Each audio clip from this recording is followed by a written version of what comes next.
C'est une vente à esprit quand même généraliste, puisque nous avons des tableaux des écoles françaises, espagnoles, beaucoup de tableaux russes, parce que nous sommes devenus un petit peu spécialisés dans ces peintures qui ont été faites par des peintres arrivés en France après la Révolution russe, qui ont beaucoup travaillé en France, qui sont restés un peu oubliés pendant des années, même des dizaines d'années, et qui maintenant ressortent des maisons et sont rachetés à 95% par des Russes heureux de faire rentrer chez eux une peinture qui était faite une époque où on ne peignait plus en Russie. Tous ces tableaux sont partis dans le monde entier et celui-ci nous a été confié par un Américain à notre bureau de New York qui nous a été déposé. C'est un tableau de Kandinsky et ça c'est vraiment avec un réel plaisir qu'on a ces tableaux à présenter à l'endroit où pratiquement il a été peint, quoi. C'est ça ce qui est étonnant. Ce tableau a un pédigré absolument extraordinaire. Les 3 précédents ont été vendus à peu près 1,5 million d'euros. C'est le prix qu'à peu près ils se vendent. Je présente un tableau du peintre qui s'appelle Alexis Arlamov. Il est arrivé en France en 1868. Portrait très classique des personnages de la grande société. Et également ce très beau portrait de femme, un petit peu triste.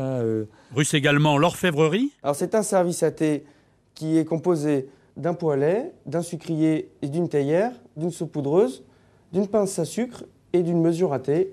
Pavel Ovchinnikov, c'est le fondateur de la fabrique d'objets d'art et argent de Moscou en 1853.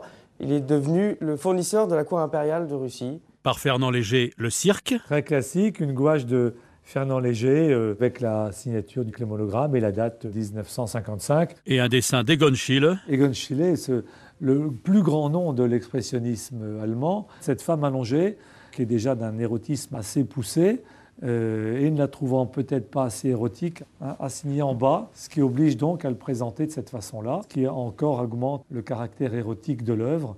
Mais vraiment, quel dessinateur, quel coup de crayon et quel trait. Nous sommes devenus également très spécialisés dans tout ce qui est Giacometti, Alberto et Diego. Nous avons une série de 8 appliques de ce type. Ce sont des choses qui ont été faites pour un intérieur, pour un couloir ou pour un grand salon. Et puis également, nous avons 2 bougeoirs qui sont un peu dans le même esprit, mais à chaque fois original, bien qu'on connaisse un modèle un peu semblable. Alors la console, là, fait partie également d'une série de 2. Petite originalité, il a posé des petites grenouilles en haut de chaque montant.